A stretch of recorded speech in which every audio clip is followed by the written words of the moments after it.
All right. Okay. So again, thank you everyone for joining us today.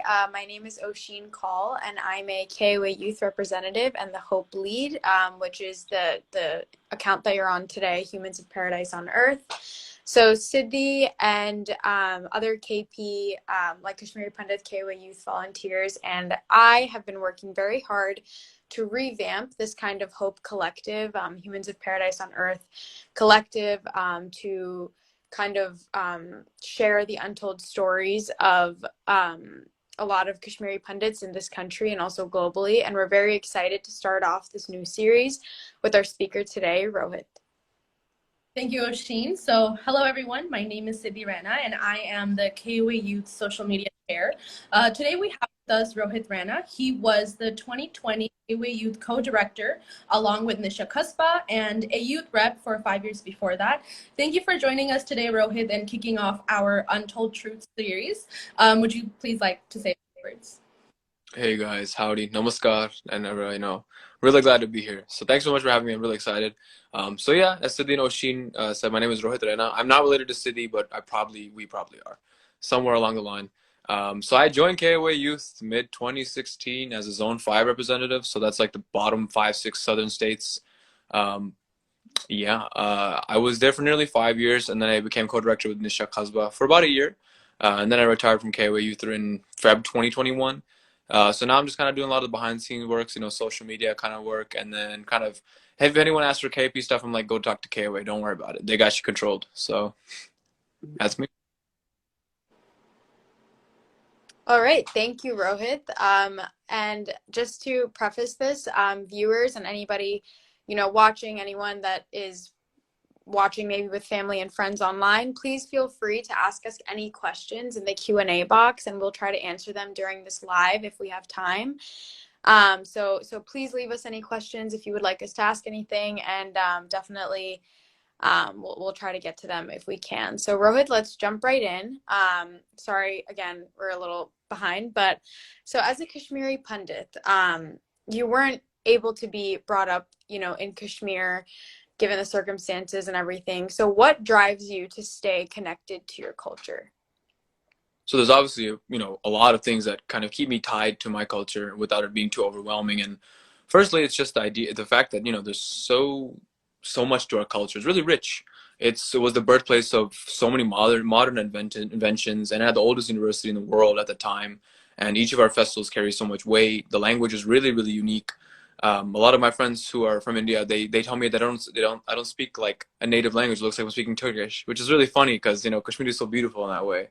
And our food's really different. We don't cook with tomatoes, onions, garlic, which is really unlike a lot of states in the north of India. Um, and another thing that really really ties me, besides the cultural and religious values to it, is the fact that we're kind of like the next gen, or maybe the possibly the last gen. It's the emphasis that our generation is the one that do or die, essentially, because our parents and our grandparents have done a lot of work for us. For example, the Kashmir Files is one thing that was a lot of work. The KOA directory. There's so many things that have been built to help raise our awareness and keep our voices going. But they can only do so much, and so the onus of passing on all this information is essentially with us. And so I feel like it's our responsibility to push forward, and that's what really keeps me going. I pretty much agree to everything you said, especially the last part that we may or may not be the last generation. And like, there's so much like weight on our shoulders to make sure that our parents went through doesn't die. And that's why as KP youth, we feel like this emotional urge to like share our stories with everyone. So next question, basically, I hope everyone here has watched the Kashmir Files. I know it's based on a lot of our families, especially mine, Rohit, Oshin, everyone. So Rohit, do you feel the Kashmir Files was an accurate representation about the untold stories of Kashmir? I do think so. If you haven't watched Kashmir Files, please watch it. It's on Z5 now, and I'm pretty sure it's still running in a few theaters across the globe. But I really think it was accurate from the start to the end. Every single detail that saw in the movie, like in the beginning, they portrayed a Kashmiri Pandit home, and they had a picture of Bhagwan Gopinath Ji, and like a plate of typical veg food, monjahak, etc. And it was really nice to see them talk about like each and every generation and their viewpoints. How there's like an older, frail generation of people who are like our grandparents' age, who are very, very passionate, but they lack the needs, the goods to actually kind of put forth the effort, and they really care. And then there's that confused baby generation that we are, that's really misguided. Like, we want to do good for our people, but we don't know how, because we're in a situation where, like, do we listen to our peers and kind of silence ourselves to not seem that we're doing the wrong thing, or should we speak up and, you know, not be afraid of the backlash that there comes with this? And there's also that third generation that's in it, which is like our parents' generation, which is the ones who are full of all this trauma, the ones who saw the, you know, the Exodus firsthand, and they want to share their grief and their trauma, but they can't really comprehend at the same time. So it's like the movie really portrayed all three generations and talked about, each and every one and how we can push forward at that. No, I completely agree with all of your sentiments. I think, one, just to kind of give a little bit of background, if anyone hasn't seen Kashmir Files, I think I can speak for most Kashmiri pundits when I say that, you know, it definitely was an accurate portrayal of what's happened to our community over the last decades. As horrific as it was, I think it also kind of provided a sense of solace and comfort seeing our community being portrayed on the big screen. I've never seen that before. I've never seen people speaking the same language that we speak at home to our parents, to our grandparents, the same food that we eat that's on our tables every single day. I think seeing that on the big screen was just like absolutely incredible, and yet at the same time so horrific, because you see the journey that these people go through and what happens to this eating together on the table every single day to essentially being, you know, I don't even want to go into the specifics of it, but getting separated from their loved ones and everything that kind of ensues from there. So thank you so much for your, you know, honest answer, and whoever hasn't seen Kashmir Files, like, please, I urge you to go watch with your family, with your friends, alone, if you haven't watched it yet. And if you have watched it, I urge you to rewatch it. I mean, I'm planning on rewatching it when it comes out on some more streaming services, because I think it's important to kind of see a different perspective every single time you watch the movie. So kind of going off of that track, if you're comfortable sharing, what would you say is like the most painful thing that you've been told about your family so far, and how did you kind of figure that out and find that out?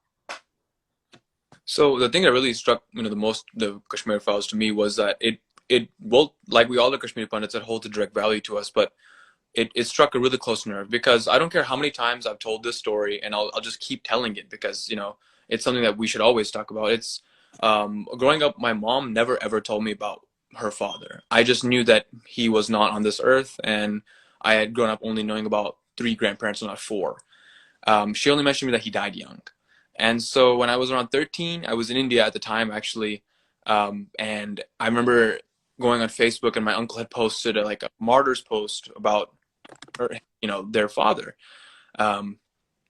and it was in full detail about what happened to my mom's dad. And I went and questioned my mom. I was like, "What is this? Tell me about it." And so she slowly broke the news to me, and even now, like, I'm still learning new things every day. But she basically told me that he was in the commerce field in India, in Kashmir, and he actually stayed back in Kashmir to finish some paperwork and to actually take care of his aunt at the time period, because she was pretty old, and her son was there as well. And so he told me right before they left from India, Kashmir, and he was like, "Nothing will happen to me. Everyone here is like my brother. They're like my family. They're not going to hurt me at all." And just weeks later, my mom and parents and everything, they found an FIR report and everything, that he was hacked to pieces. There were cigarette burns on his body, and he was left in a bag outside of a hospital. And in the house that he was captured from, there was a plate of tahar, which is, yellow rice cooked on an auspicious day, such as birthdays and everything. And it was spilled on the ground. And my mom was never able to cremate her own father's remains. The police had to do it, essentially. And she recently told me that she was like she remembers hearing her grandmother scream out, like, in pain, about asking for her son back. And this is the story that's just burning in my heart, and was really one of the reasons why Kashmir Files resonated so much to me. And that's something I'm always going to keep talking about, because this is our story. It's not just mine, it's everybody's. Thank you so, so much, Rohit, for sharing, for having the courage to share this story. I've heard this story many times. Tears come to my eyes every single time. I don't think there's ever a moment where I'm like, "Oh, how did such an inhumane thing happen?" And no one wants to talk about it, you know? I think there's this anger in us that's like, why aren't people talking about it? But there's also these really strong traumatic emotions where we also don't know how to like convey this in a way where people are going to understand it, but also not having so much, like what you said was extremely like picturing it on screen, like in the Kashmir Files, so graphic, and people need to watch it to actually understand what happened. And I mean, I feel like it's been 32 years. Even before that, for those that don't know, this is the seventh Exodus. So there have been six before that that has started since 1389. And I feel like we're living through an eighth Exodus right now, to be honest. So, Rohit, what are your hopes for justice? My bad, I was unmuting. My hopes are on justice is it's a it's a big thing, and firstly, it's just to get our story to be told. The Kashmir Files is just one aspect of it. You know, there's a book, Our Moon Has Blood Clots, is another one. There are many other attempts, but we need to be more active, and that's one form of justice. We need more movies, we need more museums, we need books, we need anything to help raise our awareness. Because one form of justice is just having people know what happened to us. Because there's two battles here. One is trying to get our point across and have people know what happened, and the other is actually letting that settle into people.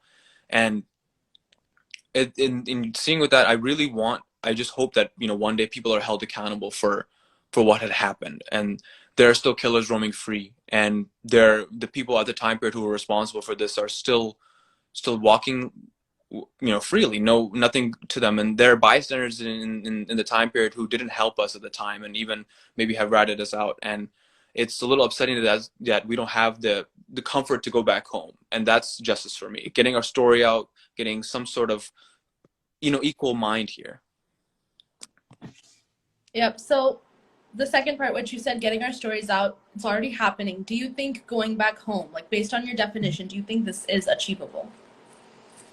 Unfortunately, I don't think it's going to happen anytime soon. I want it to be, but I don't think so. Just 2 weeks ago, there was another Kashmiri Pandit. He was just killed, and in the office place, and that's something that I didn't even see that in the news. I saw it on Twitter just because I was on Twitter. I don't think I saw it on any news media, and because this is so common and still happening, I still fear for my safety just thinking about wanting to go back. And the people really need to be raising more awareness, because people shouldn't care about what the government will think or what the people will think about them or the media. They should just state it. And it's like we're sitting ducks here. We want things to be done. And once our own Kashmiri Pandits can unite and actually learn to talk about this tragedy and make an effort to getting past this tragedy, I feel like we could then get to justice. But otherwise, it's still too early.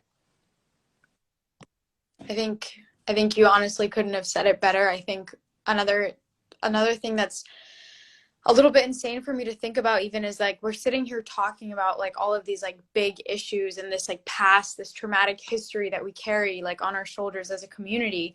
It almost feels like it's someone else's story, right? And we're just like living it, and it's just like a movie that's happened, or it's history that we've read in textbooks, and it's honestly not just that. Like it's our ancestors and our grandparents and our own parents, and that don't even have the capacity to be able to talk about this with us because of the hurt that they face and the fear that they have of the backlash that they're gonna face. So to me, like, even just having these open conversations and having these open dialogues is something that I don't think anyone ever felt comfortable doing before. So to me, this is huge progress. I mean, this is not justice completely. I don't think we're obviously anywhere close to where we can be and where we should be. But I think if you would have told me that this was going to happen like 5 years ago, I think most of us would have been like, yeah, no, I don't think we're going to have like an open dialogue. I don't think we're going to be able to discuss this. I don't think the Kashmir Files is ever a movie that we ever thought would ever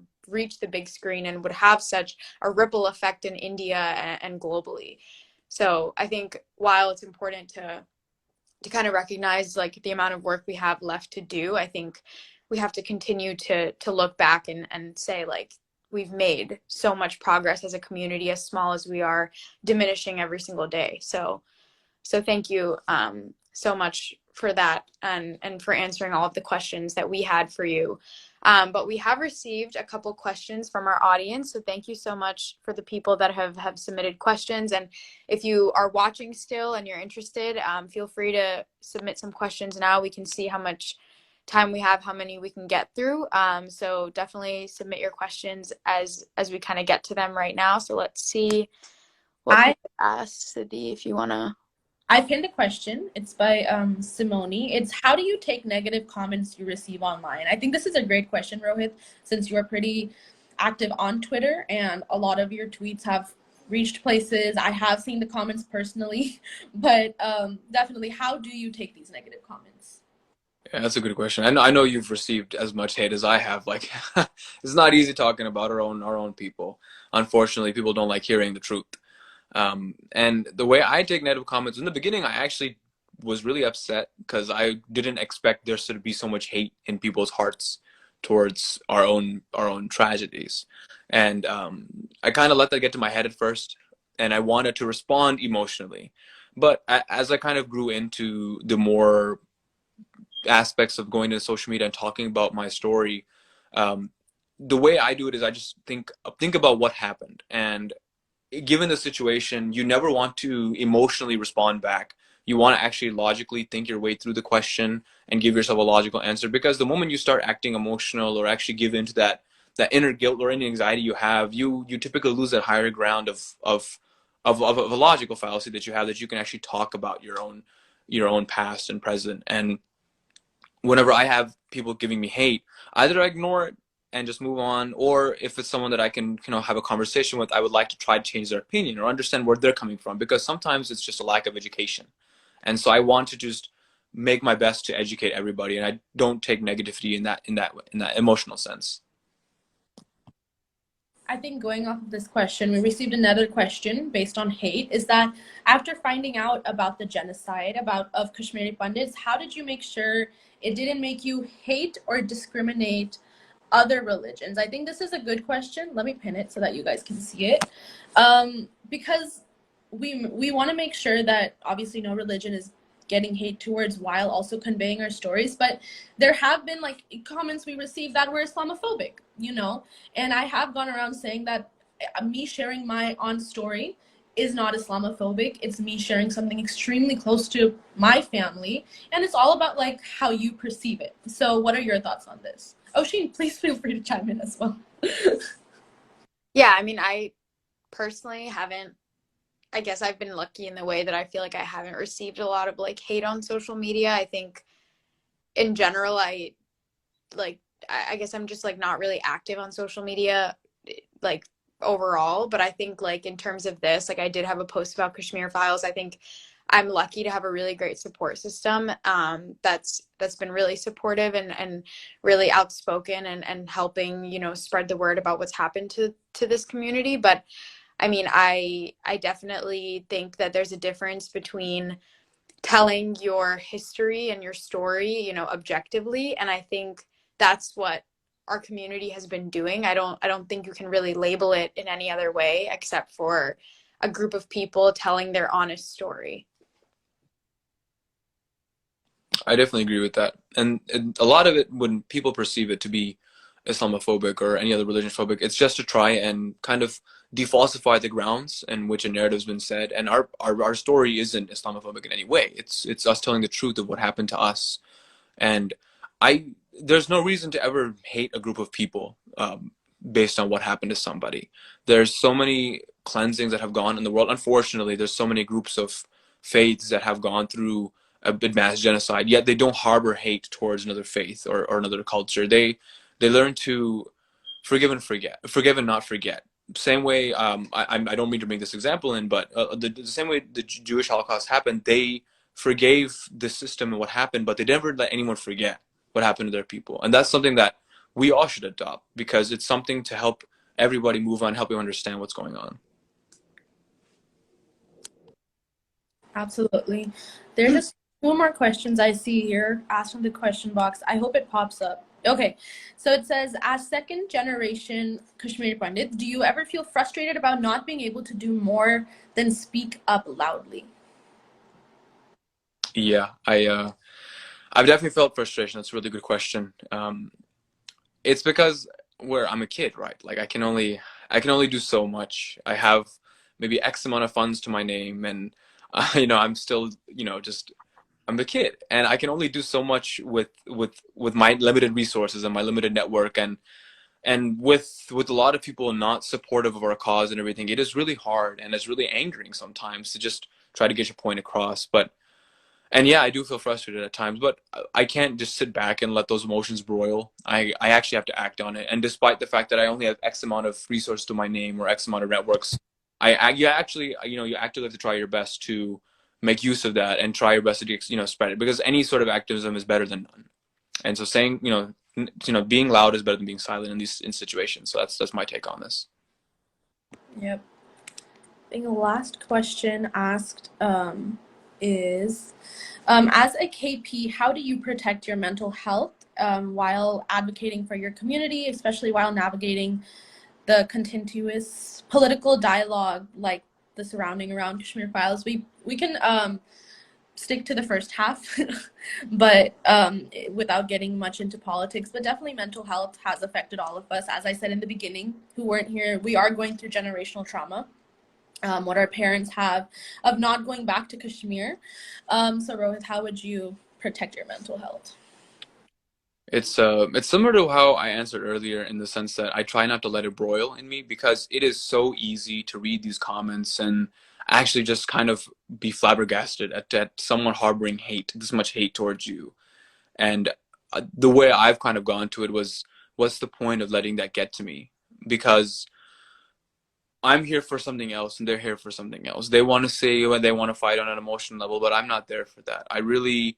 I think our mission of spreading our awareness is much more important than settling on things that really will try and get to me. And I feel like it's better to try and look past the fact that there are things that can get to you. And I myself have, like, when I watched the Kashmir Files, I couldn't help but break down once or twice seeing the movie. And I feel like that was all the inner emotional I'd kind of kept to myself, and realizing that I really want to keep trying and keep fighting. Okay, last question. This is actually a really good question to end off with. Is how do we as non-Kashmiris can help? I think all of us can answer this. I can say that don't I'm not don't push our stories away. If we're sharing something with the audience, please let us share it. Don't come at us. Understand our feelings as well as we are understanding yours by not including every single detail. So definitely don't push us aside, especially for the Indian media. What our community is going through is a lot more important than Shah Rukh Khan's son. Do not push us aside.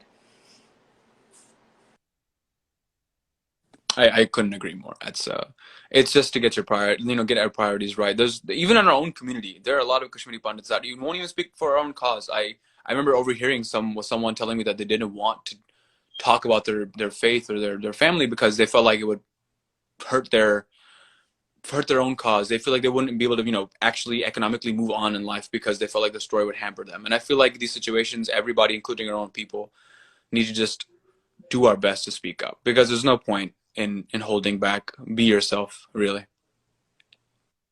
Yeah, I think another thing is that you just want to be able to be, as objective as possible, kind of like piggybacking off of what Siddhi said. Like, I think that as non-Kashmiri people, I think the biggest thing is just being like advocates for us when we can't, when a Kashmiri Pundit isn't in the room to explain what happened or defend this or themselves. Like, I think you have to be that person and that ally to like this community and any underrepresented community, any community that's gone through an ethnic cleansing. Like, I think be that voice for the people that can't be in the room at the present and be the voice for themselves. So I think that is like the one of the biggest ways to be able to help.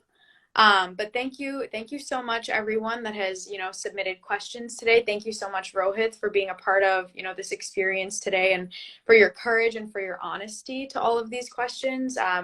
You know, your courage speaks volumes, and we're really, really grateful to have outspoken Kashmiri Pandit youth like you. I think you are the bridge to having more conversations and having more dialogues like this, you know, on and offline.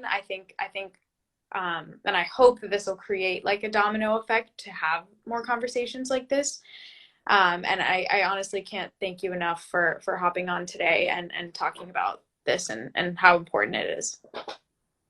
Couldn't agree more. And thank you to our viewers who were able to join our first live, Hope's first comeback, actually.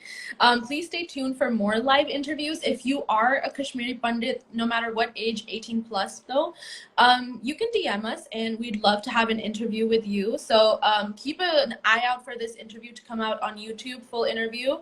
And we'll have recap reels posted on our Instagram, which you can share with your family and friends. But Rohit, before we end this interview, do you have any final thoughts that you would like to share? Firstly, thanks, Oshin and Siddhi. I really appreciate it. Means a lot. But the main thing is just please don't be shy. Learn about the truth and spread it as loud as you can. If you don't do it now, then no one ever will. As I mentioned earlier, we are probably headed towards the last generation of being Kashmiri Pandits, and our genocide can never be forgotten. We need to overcome our differences, especially as our own people. There's a lot of people in our community that just won't like each other in terms of these situations, and it's time to learn to speak as one. We need to learn our language, our culture, heritage, and our roots. And a 5,000-year-old culture can't end like this. It can't end to the hands of guns and violence. It needs to come back to the peaceful mind that we have. And you know, they tried to bury us, but they didn't know we were seeds, and that's what I have to end it with. Thank you so much. That's really powerful, and I think that's a big takeaway for anybody that's watching. And I think you couldn't have said it any better. And I think on that note, we're gonna call it a night. Thank you again for everyone watching. Thank you, Rohit and Siddhi, for being a part of this tonight. And see you guys next time when we unravel the next untold story.